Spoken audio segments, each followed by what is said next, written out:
pose a question? After the seed sprouts, will it grow into anything? I don't know, but I feel the importance will lie in the method, not the endpoint.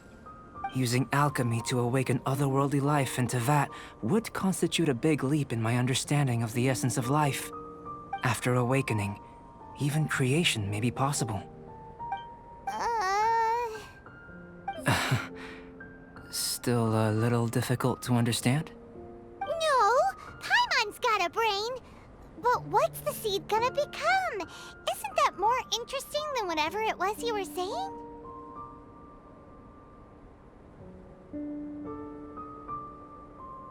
Well, if it turns out to be a delicious fruit, dinner's on me. Yay! Paimon's holding you to it. Well, let's just say I, occasionally have to look after a child. Another lengthy explanation, I'm afraid. I suppose it's one of the few non-alchemy-related disciplines I'm any good at. The subject of my first research was the elements. In this world, manipulating the elements requires a vision. Though I can't see anything resembling one on your person, how you're able to freely manipulate elemental power is something I'd like to ascertain. I've got a few questions in that regard. Firstly, do you have any extra organs? A second heart? A fourth stomach? Things of that nature. Fascinating. And this floating child is connected to your body in some way?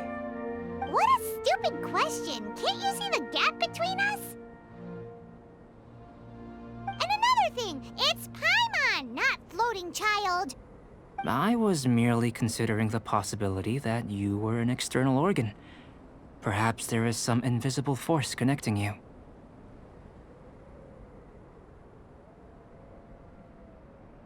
Oh, that rules out that possibility. I wonder, did Paimon guide the elemental power to you? But that would mean that Paimon's elemental power would be enough to break through a mountain rock at least 10 meters thick, or cause the waterfall south of Springville to flow backwards. No, that definitely can't be it. Hey, how would you know anyway? In that case, it would appear that there's no obvious difference between the composition of your body and that of the humans in this world. Given that there's clearly a discrepancy in their research, it seems that only experimentation will yield the answers. Firstly, this mysterious elemental power. I'd like to examine exactly how it manifests externally. Let me lure a few slimes to the area. Perhaps you'd be able to defeat them, using whatever method comes most naturally to you. Huh? Doesn't seem very sciencey. Direct and clear observation are imperative to a good experiment. This is just a simple exercise. Naturally, if you require a greater challenge, we could bring in 6 Oceanids. Slimes! Slimes are fine!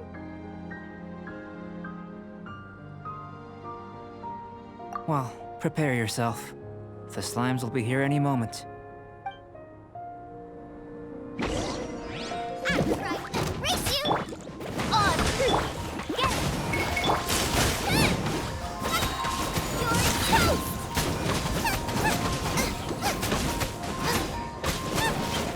Boba, get them! As you wish, mein Fräulein.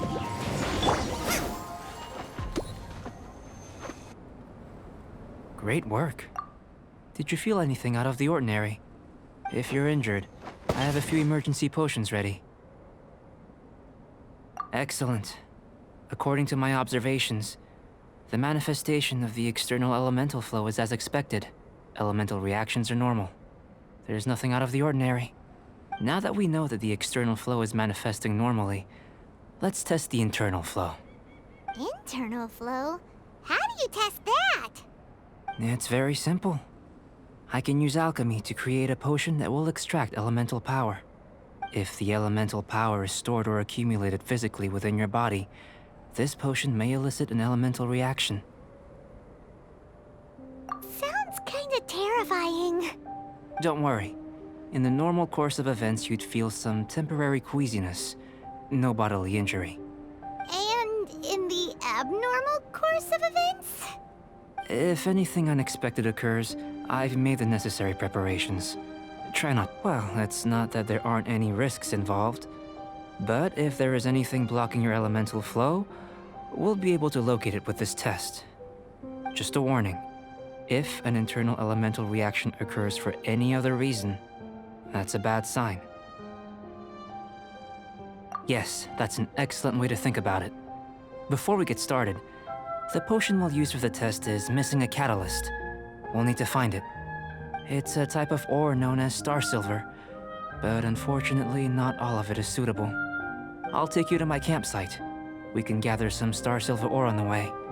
I'll point out any likely contenders. All going to plan, we should be able to begin concocting the potion when we get to the campsite. Paimon's still got a few safety concerns, but it seems like there's a silver lining. Let's keep our eyes open.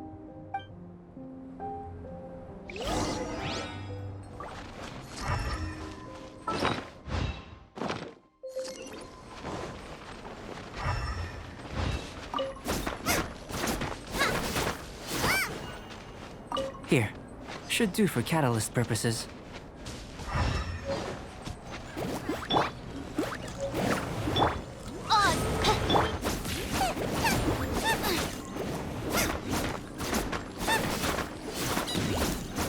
This one.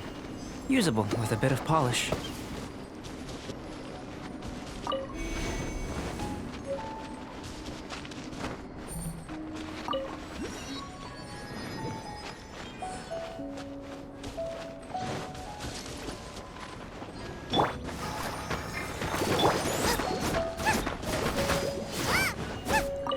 What luck. This should be enough. My campsite is just up ahead. I'll lead the way.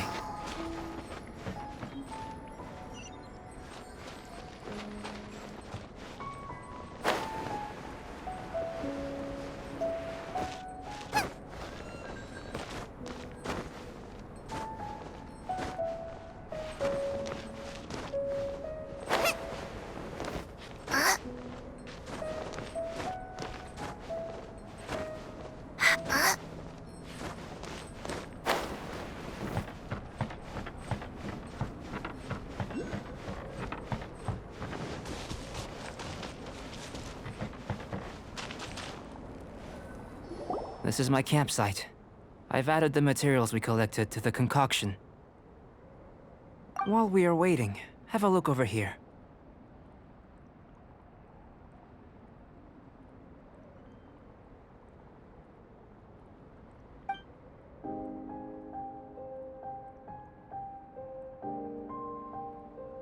My assistant Timaeus here is helping me with my research.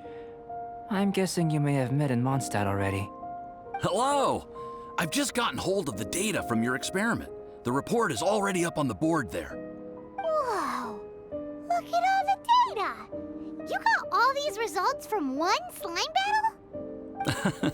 I wouldn't call them results, inferences, and a few daring guesses perhaps. I think the most rational direction would be to expound on the phylogenetic relationship between this traveler and the slimes. Consider. You don't have a vision, but you can manipulate elemental energy. The slimes don't have visions either, yet they too are able to manipulate the elements. Following this line of thought, I'm sure we'll be able to establish a basis in fact. Not bad for a point of entry. But strictly speaking, slimes are elemental life forms. In other words, beings consisting entirely of the elements. A cryoregis vine, or even a wildflower might be a better analogy. But tracing back the phylogenetic relationships between plants and animals, you might have to trace back to the world's origins. In that sense, things might get difficult, don't you think? Yes, sir. That sounds correct. After all, we've got our primary data already. This traveler is a visitor from another world. If it turned out that she did have a phylogenetic relationship with this world. Now that really would be something, wouldn't it? Ah, it would. Apologies. I was so excited to get the data. I'll slow down a bit next time. Speaking of data, to complete our research, we'll need some more. I'll be conducting analysis here for the time being. If you're keen for an update, just come and find me. Great, I'll leave you to it.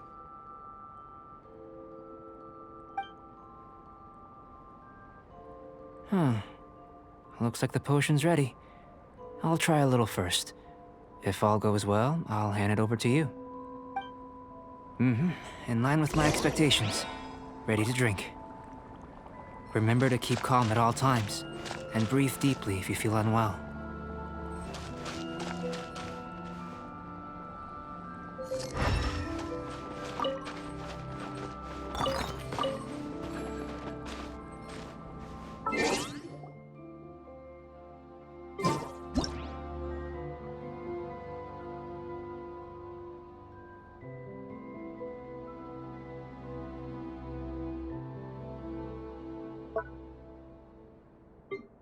I can't decide whether pyro slimes taste better with salt and pepper or garlic and herbs.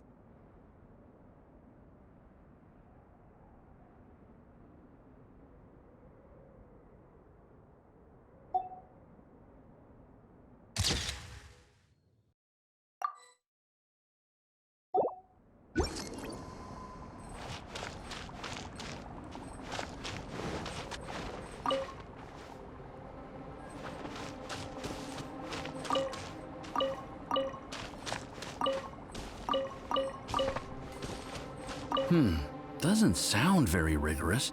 Surely there's another approach.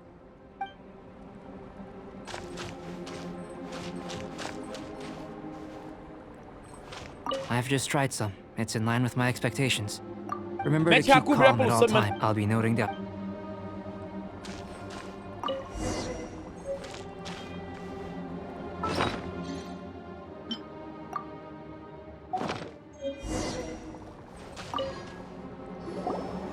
Tasty? You've got a funny look on your face. You said you tried some already. You sure it was ready? What's happened to her? Oh, this was the result I was expecting. And a very positive one at that. This potion channels elemental power into the body. Under normal circumstances, a repelling reaction is to be expected. But if the internal elemental flow is unimpeded, you'll only experience momentary discomfort. Once the flow is complete, there won't be any other effects. So you knew you'd be sick and still drank some? It was my own concoction, of course. Only natural for me to be the guinea pig. Perhaps it's just scholarly self-assurance, and it certainly speeds things up. In conclusion, I'd say we have our conclusion. As far as elemental energy is concerned, you're no different from anyone else in this world. Nothing peculiar. Aw, Paimon wanted something cooler to happen. Then again, better an ordinary result than a peculiar result. Peculiar results have a tendency to be of the undesirable variety. The good thing about ordinary is that everything is an object of reference, and everyone understands you. People are the same, they can understand, empathize, encourage, and support one another. When you're sick, a doctor can diagnose you because they are you. When something goes wrong, you can ask people who've made the same mistake for their experience because you are them. But a peculiar person, they don't have much recourse for the things we take for granted. The essence of their life is fundamentally different. For example, a human can't understand the life of a pyro-regisvine or an Eye of the Storm. Have I explained it clearly enough? To sum up, this has been a positive outcome. Going forward, you can use your elemental power without fear. Timaeus, the results of the new experiment are out. If you could see to collating them. Just a moment, sir. I'll handle it. Oh, you gave me a lot to consider. Really stretched my limits. I'm thinking a lot clearer now. Having you down as an animal wasn't very precise of me, but starting with the premise of an elemental life form, now that was... Not bad. I think it's an interesting line of inquiry. Whatever the truth of the matter, I'd like your research at the fore as opposed to my judgment. You can count on me, sir. I'll extract a result satisfactory to all. Is he trying to join the Knights? He's starting to sound like a suck-up. What Paimon meant to say was, that's the spirit. Mr. Albedo, say something. Before we can proceed with our research, I need to prepare something. Wait one moment. If you're interested, why not have a look around? It may help to pass the time.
Here comes Albedo. Let's go see him.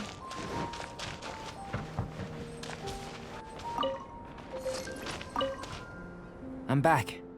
Did you see anything interesting? Not to worry. They're all for alchemical purposes. You'd be hard-pressed to find an everyday use for them. Well, on with the research. There may be significant differences between different worlds. Take Tevat, for example. Here, those with visions can manipulate the elements. But worlds may well exist where only one person is able to do so. Or even everyone. So, leaving elements to one side, do you possess any unique abilities? Ones that don't exist in this world? I think answering this question calls for the same methodology as last time. In other words, time for the next experiment. No. You shan't be required to exert quite so much effort this time around. Now, see this pillar here? Use your willpower to try and break it.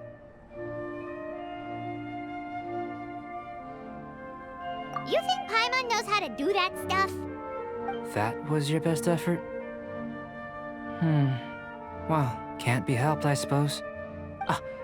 Have you tried using your elemental power with food? I don't mean for cooking as such.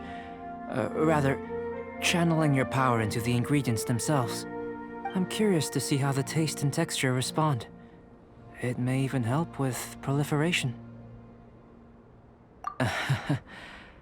I suppose I have a curiosity for things that others find surprising. Anyway, why don't you cook us up a sunshine sprat? I've just finished preparing the recipe. Cooking? Paimon was looking forward to more mad scientist stuff. Not only is this recipe a staple for me, it's also worth experimenting with and highly nutritious. Paimon bets you're just hungry. It does sound yummy, though. Okay, Paimon approves. Good buddies are always on the same page.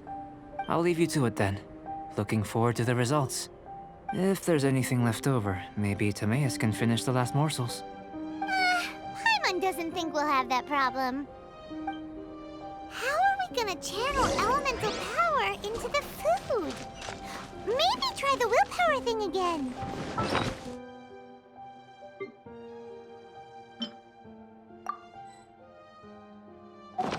Where does it get these ideas from?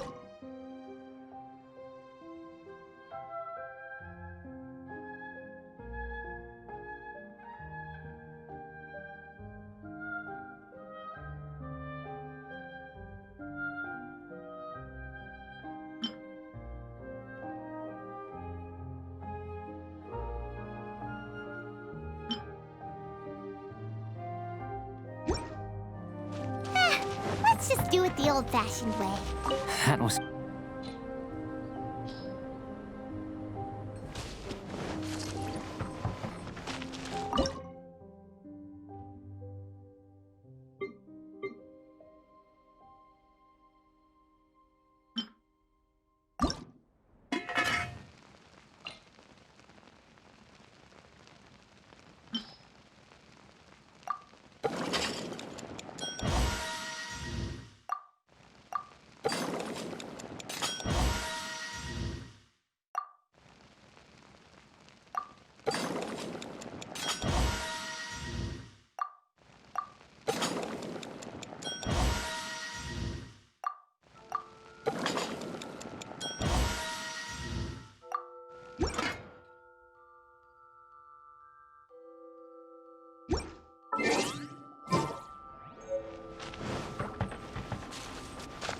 That was fast.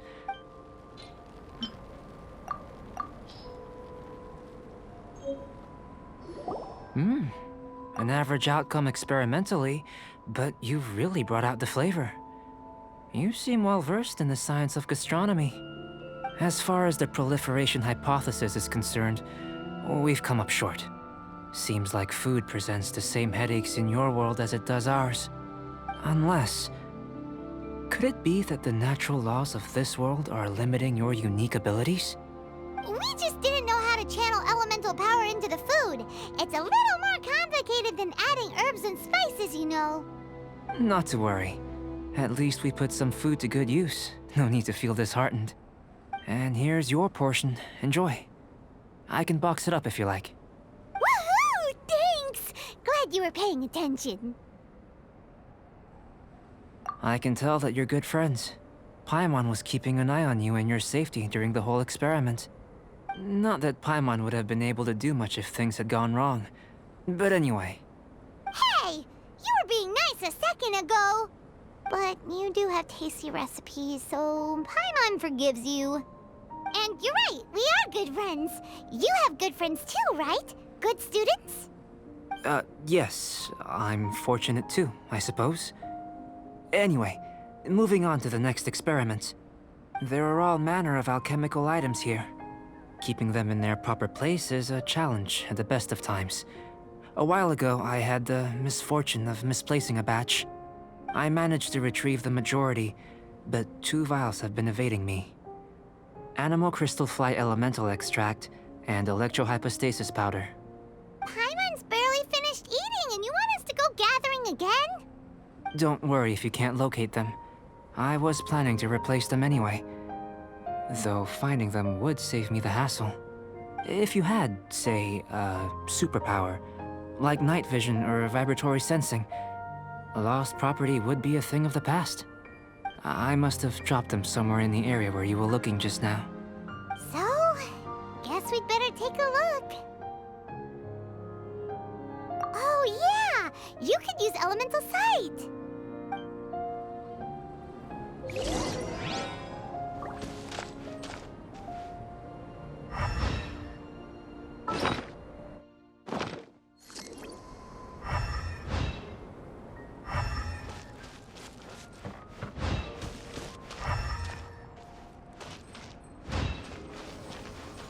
This must be electrohypostasis powder!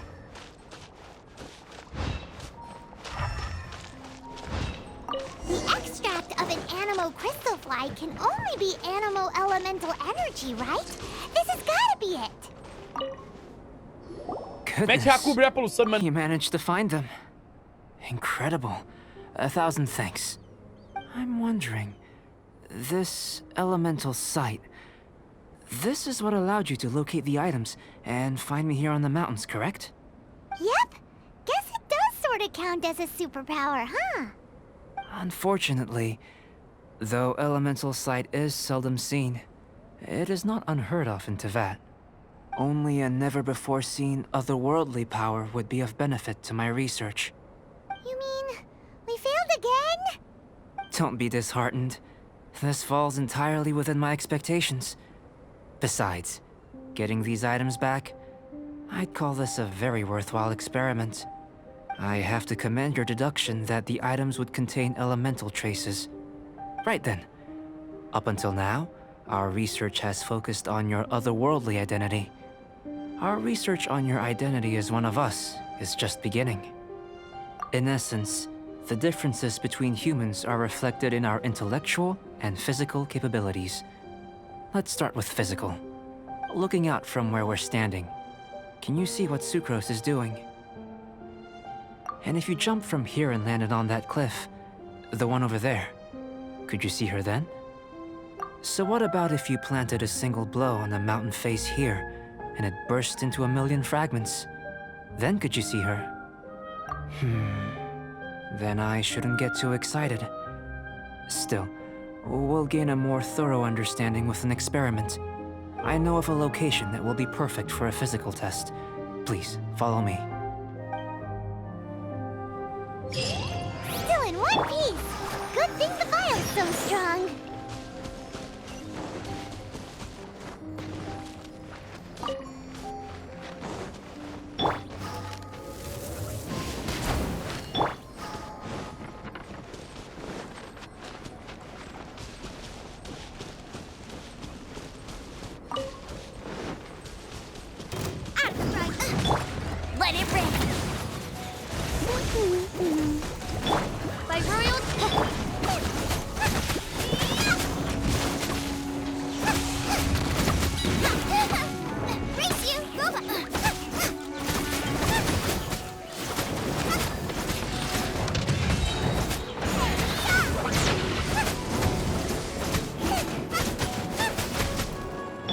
As you wish, mein Fräulein.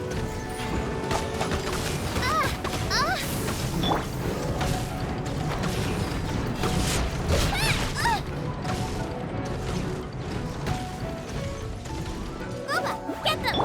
No one escapes my sight. Get it!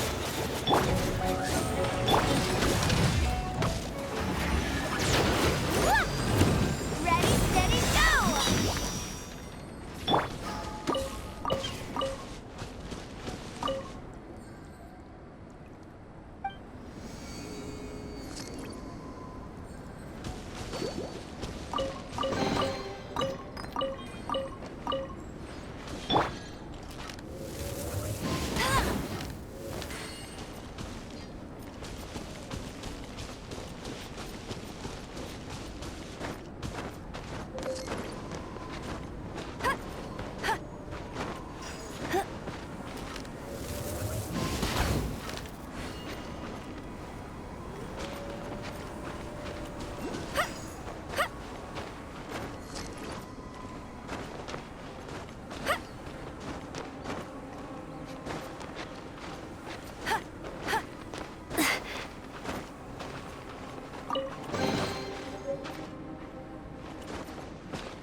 You want us to jump? From up here? Not necessarily. Not if you know of a better method, that is. Whichever method you choose, the experiment will end when you reach the opposite shore of the lake.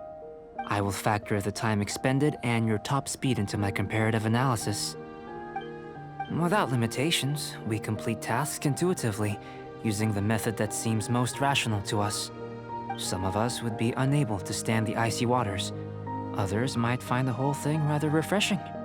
No matter what choice you make, it's all a part of the experiment. For me, every detail is invaluable to the research.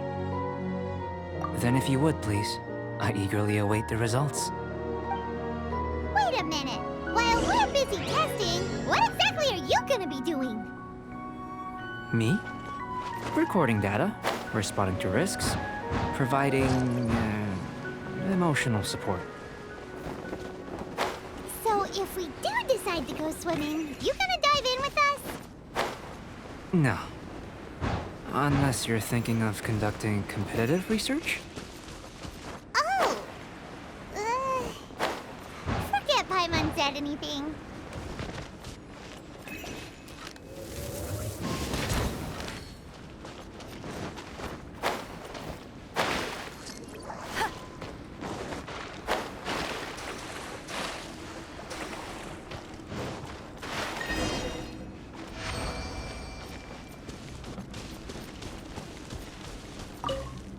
Great work.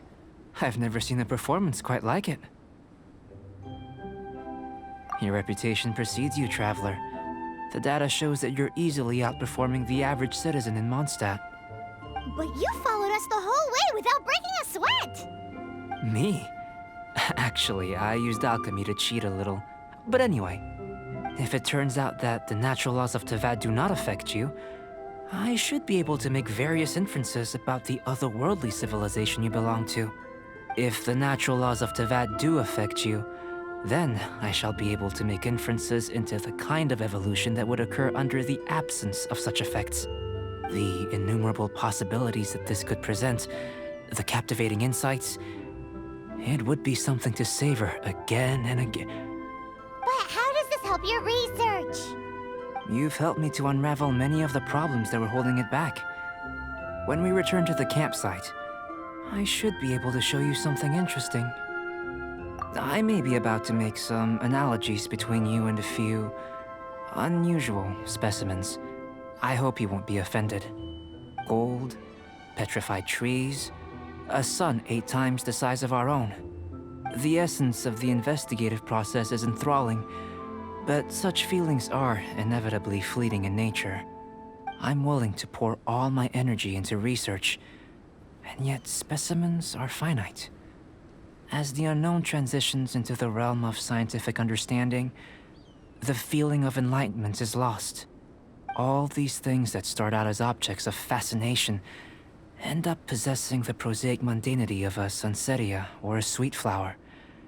They cease to be noteworthy. Oh, so that's why you wanted to sketch those hilichurls? Because you got to see something new and interesting and the differences between them? Precisely. To quote my exact words from earlier, these creatures are, for the most part, quite boring, not worth closer inspection. There is precious little about them that serves to pique my curiosity now. So after all these experiments, are we gonna be like boring to you, like sketches? Of course not. You have been of great assistance to me, and I will remember this friendship for a lifetime. Now, before we head back to the campsite, there's one more experiment. Intelligence. Follow me. There are some other ruins nearby.